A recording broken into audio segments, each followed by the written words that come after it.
ಆ ಲಕ್ಷ್ಮಣ ಶ್ರೀನಿವಾಸ ಲಕ್ಕನ್ ಅವರಿಗೆ ಜೋರಾದ ಚಪ್ಪಾಳೆಯನ್ನ ತಟ್ಟಬೇಕು. ಕೊನೆಗೆ ಅವರಿಗೆ ಆಶೀರ್ವಾದ ಮಾಡ್ತಾ ಇದ್ದೇವೆ. ಇನ್ಮೇಲೆ ಪೂಜ್ಯರು ನಿಮ್ಮೆಲ್ಲರಿಗೆ ಉಪದೇಶ ಅಮೃತವನ್ನ ಅರ್ಧ ಗಂಟೆಯವರೆಗೆ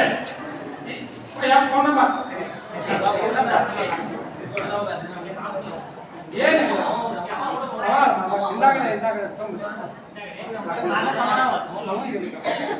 ಪೂಜ್ಯರು ನಮಗೆಲ್ಲ ಉಪದೇಶ ಅಮೃತವನ್ನ ಕರುಣಿಸಬೇಕಂತೇಳಿ ಅವರ ಚರಣಾರವಿಂದಗಳಲ್ಲಿ ಪ್ರಾರ್ಥನೆ. ಎಲ್ಲ ಯುವಕರು ತಾಯಂದಿರು ಅಜ್ಜವರು ಅರ್ಧ ಗಂಟೆ ಅಲ್ಲ 2 ತಾಸು ಹೇಳಿದ್ರು ನಮಗೆ ಬೇಸರ ಇಲ್ಲ. ಅದಕ್ಕೆ ಮತ್ತೊಮ್ಮೆ ತಿಂಗಳು ಮುಗಿದ ನಂತರ ನಮಗೆ ಸಿಗಂಗಿಲ್ಲ. ಅರ್ಧ ಗಂಟೆ ನಮಗೆ ಹೇಗೆ ಬಹಳ ಕಡಿಮೆ ಆಗ್ತದ ಅಂತ ಹೇಳಿ ಬಹಳಷ್ಟು ಜನ ನಮಗೆ ವಿನಂತಿ ಮಾಡ್ಕೊಂಡಾರೆ. ನಾವೆಲ್ಲ ಉಪದೇಶ ಅಮೃತವನ್ನ ಕೇಳಬೇಕಂತೇಳಿ ಎಲ್ಲ ಸಂಪರ್ಕದಲ್ಲಿ ವಿನಂತಿ ಮಾಡ್ತಾ ಪೂಜ್ಯರು ತಮ್ಮ ಉಪದೇಶ ಅಮೃತವನ್ನು ಕೇಳಿಸ್ತಕ್ಕಂತೇಳಿ ಕೇಳ್ಕೊಳ್ತೇವೆ. ಸದ್ಗುರು ಚರಣಗಳನ್ನು ಹೃದಯದಲ್ಲಿ ಧ್ಯಾನಿಸುತ್ತಾ ಕ್ಷೇತ್ರ ಅಧಿಪತಿಯಾದ ಶಿವಲಿಂಗೇಶ್ವರ ಚರಣಗಳಲ್ಲಿ, ಜಗದ್ಗುರು ಸಿದ್ಧಾರೂಢರ ಚರಣಗಳಲ್ಲಿ ಅನಂತ ದೀರ್ಘದಂಡ ನಮಸ್ಕಾರವನ್ನು ಸಲ್ಲಿಸಿ ಋಷಿಮುನಿಗಳಿಗೆ ವಂದಿಸಿ, ಇಲ್ಲಿವರೆಗೆ ಸಿದ್ಧಾರೂಢರ ಪುರಾಣವನ್ನು ಬಹಳ ಒಳ್ಳೆಯ ರೀತಿಯಿಂದ ಪ್ರತಿಪಾದನೆ ಮಾಡ್ತಾರೆ. ಅವ್ರ ಚರಣಗಳಲ್ಲಿ ಪಡ್ಮಟ್ಟು ಆತ್ಮೀಯರೇ, ಒಂದು ಊರ ಒಬ್ಬ ಇಂದ ಪುರಾಣ ಹೇಳಕ್ಕೆ ಹಿಂಗೆ ಮಂದಿ ಕೂಡಿಸಿದ ಕಂಡಾಪಟ್ಟಿ 1 ತಾಸು ಹೇಳಿದ್ರೆ ಬಿಡವಲ್ಲ, 2 ತಾಸು ಹೇಳಿದ್ರೆ ಬಿಡವಲ್ಲ, 3 ತಾಸು ನಾನು ಚಾಲು ಮಾಡಿದ್ರೆ ಒಂದು ಹೊರಗೆ ಹೋಗೋರು ಗತಿ ಏನು? ಅದ್ರಾಗ ಒಬ್ಬ ಎದ್ದು ನಿಂತ ಬಡಗಿನ ತೊಗೊಂಡು ಎದ್ದು ನಿಂತ ನಾವು ಯಾವಾಗ ಪುರಾಣ ಹೇಳಿದ ನಾವು ಬಡಗಿ ನೋಡಿದ ಗದಗದ ನಡಗ್ಲಕ್ಕೈತ. ಅವಂದ ನಿಮ್ಗಾಲಪ್ಪ ಬಡಿಗೆ ಅಂದ. ಬಡಿಗೆ ನಿಮ್ಗಲ್ಲ. ಮತ್ತು ನಮ್ಗೆ ಆನಂದ ಆತ. ನಿಮ್ಮನ್ನ ಯಾವ ಕರ್ಕೊಂಡು ಹಚ್ಚ ನೋಡ. ಅರ್ಧ ತಾಸು ಹೋಗಿ 3 ತಾಸು ಹೇಳಿದ್ರು ಬಿಡುವಾರ ಅವನಿಗೈತೆ ಅದು ಬಡಿಗೆ ಅಂದ್ರೆ ಅವ್ರು ಅಲ್ಲ ರೀ. ಹಾಂ, ಹೆಂಗೇನು ಬಡಿಗೆ ಬೇಕೋ ಏನೋ ದೌಡ್ ಮುಗಿಸಿಲು ಇರಲಿ. ಇಲ್ಲಿವರೆಗೆ ಪೂಜ್ಯರು ಅನ್ನದಾನಕ್ಕಿಂತ ಇನ್ನೂ ದಾನ ಇಲ್ಲ ಅಂತೇಳಿ ಅನ್ನದಾನ ಭಾಳ ಶ್ರೇಷ್ಠವಾದದ್ದು. ಯಾಕ್ರಿ ಅಂತ ಕೇಳಿದರೆ ಜನ್ಮಾಂತರ ಎಲ್ಲ ಅನ್ನನ ಕಾರಣ.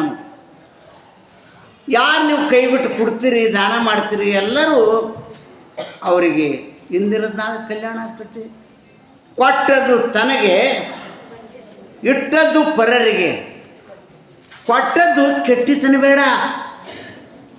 ಮುಂದೆ ಕಟ್ಟಿ ಬುತ್ತೋ ಸರ್ವಜ್ಞ. ಮುಂದಿನ ಬತ್ತಿ ಕಟ್ಟಬೇಕಾದ್ರೆ ಏನು ಮಾಡಬೇಕು? ಒಬ್ಬ ಹಿಂಗೆ ದಿನ ಶಾಸ್ತ್ರಕ್ಕೆ ಬರ್ತಿದ್ದ. ಮನ್ಯಾಗ ಏನು ಹೇಳಿದ, ಏನು ಕೊಟ್ಟದ್ದು ತಂದು, ಇಟ್ಟದ್ದು ಪರರದು, ಕೊಟ್ಟದ್ದು ಕೆಟ್ಟಿತ್ತನ ಬೇಡ, ಮುಂದಿನ ಜನ್ಮದಾಗ ಕಟ್ಟಿದ ಬುತ್ತ ಹೇಳೋಣ, ದಾನ ಧರ್ಮ ಮಾಡೋಣ ತಂದವ. ಯಾರು ತಂದು ಒಳ್ಳೆ ತಂದೆ ನನಗೆ ಅಂದ್ಲಕ್ಕೆ. ನೀನು ಹಚ್ಬಾರ್ದ ತಪ್ಪ ಪುರಾಣಕ್ಕೆ. ಏನಿಲ್ಲ, ಭಾಳಿಲ್ಲ, ಸ್ವಲ್ಪ ಬಂದಾಗ ಅನ್ನ ಕೊಡೋಣ. ಹಂಗೆ ಹಚ್ಕೊಡ್ಬಾರ್ದು. ಭಿಕ್ಷಾ ಬಂದಾಗ ಅನ್ನ ಕೊಡೋಣ ಅಂತೇಳಿ ಯಾವ ಕಡೆದ್ರೆ ಒಬ್ಬ ಕರ್ಕೊಂಬರವ, ಒಂದಿಟ್ಟು ಊಟ ಮಾಡ್ತಾವ, ಏನು ಹಾಕವ. ನನ್ನ ಮಗಳು ಬ್ಯಾಸತ್ಲ.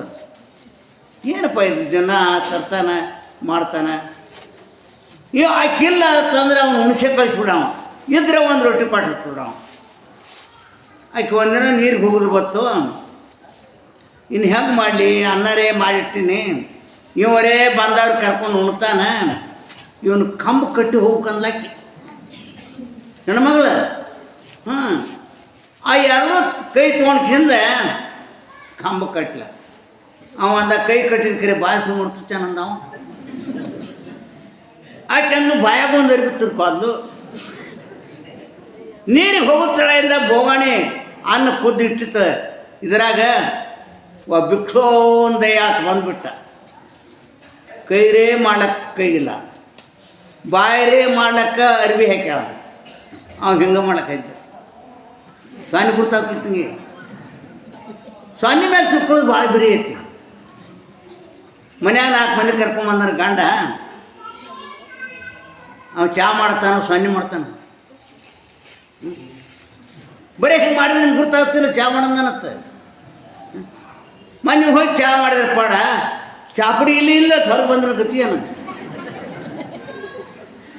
ಅದು ಒಂದು ಭಾಳ ಪ್ರಸಂಗನೇ. ಹಾಂ, ಹಂಗೆ ಅವೇನು ಮಾಡಿದ, ಸೊನ್ನೆ ಮೇಲೆ ಅವು 3 ತಾನು, ಕೈ ಸೊನ್ನೆ, ಬಾಯಿ ಸೊನ್ನೆ, ಬಾರ್ಕೊಂಡು ಸೊನ್ನೆ ತಾವು. ಅವು ಈ ಕಡೆ ಬೇಡ. ಅವ ಹಿಂಗೆ ಕೈ ಮಾಡಿದ ಕೂಡಲೇ, ನಾವು ಗೋಣ್ ಮಾಡಿದ ಕೂಡಲೇ ಅವು ಬೋಗಾಣ್ಯಾಗ ಅನ್ನಿತ್ತು. ಅದೊಂದು ಅರ್ಧ ಸುರ್ಕೊಂಡ ಬಿಕ್ಸುಕ, ಅರ್ಧ ಮಾತು ಅಲ್ಲೇ ಇಟ್ಟೆ ಹೋಗ್ಬಿಟ್ಟ. ಆಗ ನೀರಿಂದ ಕೊಡೆ ತೊಗೊಂಡು ಬಂದ್ಲಕ್ಕೆ ಬಂದು ಬೋಣೆ ನೋಡ್ತಾಳೆ, ಅರ್ಧ ಅನ್ನ ಇಲ್ಲ.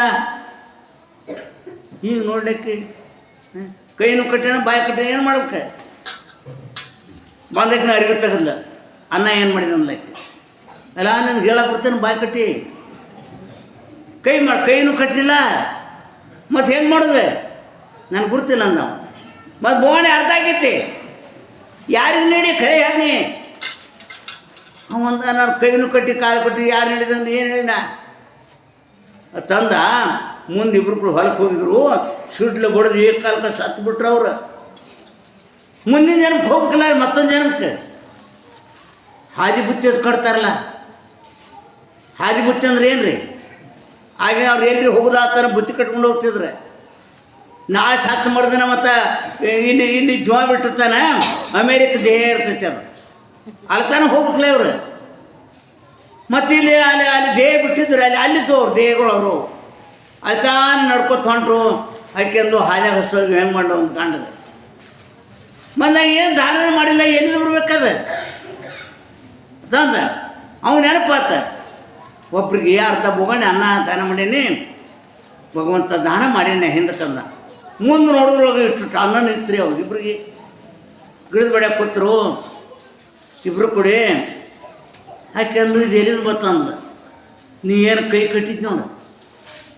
ಒಬ್ಬ ಭಿಕ್ಷುಕ ಏನು ಹಿಡ್ಕೊಂಡಿದ್ದು ನೋಡು, ಆ ಅನ್ನಿಗೆ ಬಂದೈತಿ. ಅಲ್ಲೇನು ದಾನ ಮಾಡಿದ್ಲ, ಆ ಅನ್ನ ಇಲ್ಲಿ ಬಂದೈತಿ. ಯಾಕಂದ್ರೆ ನೆನ್ನು ಮೇಲೆ ಹಾಲಿದ್ದು ಹೇಳಬಾರ್ದು, ಮುಕ್ತ ಅಲ್ಲ ಹಿಂಗೆ ಹೋದಾರೆ. ಒಣ ತಿನ್ನೋದು ಮಾತಿಗೆ ಅಲ್ಲಿ ಹಾಲ ಮೊಸರು ಇತ್ತು ಅಂತ ಹೇಳ್ಬಾರ್ದಾರ ಅಂತಂದ್ಲತ್ತೆ. ಅವಾಗ ಏನು ಕೆಲಸ ಆಗೋದಿಲ್ಲ. ಹಾಂ, ಈಗೇನು ಕೊಡ್ತಾರಲ್ಲ ಇದು ಭಾಳ ಶ್ರೇಷ್ಠವಾದ. ಮತ್ತು ದಾನ ಮಾಡೋದ್ರಿಂದ ಏನಾಗ್ತೈತಿ ಅಂತಂದರೆ ಅವೆಲ್ಲ ಭಾಳ ದಾನದ ಕಥೆಗಳು ಇರಲಿ. ಹೇಳೋ ಕಾರಣ ಏನಂತಂದರೆ, ಹಾಂ, ಒಟ್ಟ ಬರೇ ದ್ರೌಪದಿ ಒಂದು ಸೀರೆ ಅರಿವಿ ಕೊಟ್ಟದಕ್ಕಾಗಿ ಇಟ್ಟು ಕುಟ್ರಿ ಬಿತ್ತದ. ನೋಡ್ತಿರಲಿಲ್ಲ ಸೀರೆ ಹೇಳ್ದೆ, ಹಂಗೆ ಕೊಟ್ಟಿಲ್ಲ ಅವ್ನು ಕೃಷ್ಣ. ಹಿಂದಕ್ಕೆ ದಾನ ಮಾಡಿದ್ದ ಬರೇ ಒಬ್ಬ ಅವ್ರು ಯಾರು ದುರ್ವಾಸ ಮನೆ ಜಳಕ್ಕೆ ಹೋಗಿದ್ರೆ, ಈಗಲೂ ಜಳಕ್ಕೆ ಹೋಗಿದ್ಲ ದ್ರೌಪದಿ ಸಣ್ಣಾಗಿದ್ದಾಗ. ಆ ಜಳಕ ಮಾಡೋ ಹೊತ್ನಾಗ ಕೈಪ ಹೋಗ್ಬಿಟ್ಟಿತ್ತು ನೀರಾಗದ ಹರ್ಕೊಂಡು. ದ್ರೌಪದಿ ಹೆಣ್ಣು ಹೆಣ್ಮಗಳಿಗೆ ಆ ಸ್ವಾಮಿಗಳಿಗೆ ನಮಸ್ಕಾರ ಮಾಡಿ ಹೋಗೋಣ. ಅದು ಒಳ್ಳೆ ಗುಣ ಆಯ್ತು, ನಮಸ್ಕಾರ ಮಾಡೋ ಗುಣ ಬರತ್ತೈತಿ. ಮತ್ತು ಕ್ರೋಧ ಗುಣ ಆಯ್ತು ಅಂದ್ರೆ ಬರೋಂಗಿಲ್ಲ. ಅಲ್ಲಿ ಪುಣ್ಯ ಐತಕ್ಕಿದೆ, ನಮಸ್ಕಾರ ಮಾಡ್ಬೇಕಂತ ಹೇಳಿ ಕೂತರು. ಅವರು ಹೊರಗೆ ಕೊಡ್ಲಾಗ್ತಾ ಇರಲ್ಲ, ಇವರು ಎದ್ದು ಹೋಗ್ಲಾಗ್ತಾ ಇರಲ್ಲ. ಅವಾಗ ಆ ದುರ್ವಾಸನ ಹೇಳಿದ್ರು, ತಂಗಿ ಹೊರಗೆ ಬರೋ ಸ್ಥಿತಿಯಲ್ಲಿ ನನಗೆ ಕೈಪ ಹೋಗ್ಬಿಟ್ಟೈತಿ, ನೀವು ಅಲ್ಲಿದ ನಮಸ್ಕಾರ ಮಾಡಿ ಹೋಗ್ರಿ ಅಂದ್ರು ಅವರು. ಅವಾಗ ದ್ರೌಪದಿ ದಾಂಡಿಗೆ ಬಂದ ಸೀರೆ ಸೆರಗ ಹರಿದ ಅರಿವಿ ಬಿಡ್ಲಾಕತ್ತಿಲ್ಲ ಅವ್ರಿಗೆ. ಒಂದು ಇಟ್ಟ ತುಂಡು ಅವ್ರ ಕೈ ಸಿಕ್ತು ಹೋಗಿ ನಾನು ಸೀರೆ ಸೆರಗ ಅದನ್ನು ಕೈಪ ಹಾಕ್ಕೊಂಡೆ ಹೊರಗೆ ಬಂದ. ನಿನಗೆ ಪ್ರಸಂಗ ಬಂದಾಗ ಅರಿವಿ ಕುಟ್ರೆ ನನಗೆ ಬರ್ಲತ್ತ ಆಶೀರ್ವಾದ ಮಾಡಿದ್ರು. ಅದು ಯಾಕೆ ಬರ್ತದೆ ಅನ್ನೋದು ನಾ ಹೇಳ್ತೀನಿ. ಜೈ ಮಂಗಲಂ ಜೈ ನಮ್ ಪಾರ್ವತಿ.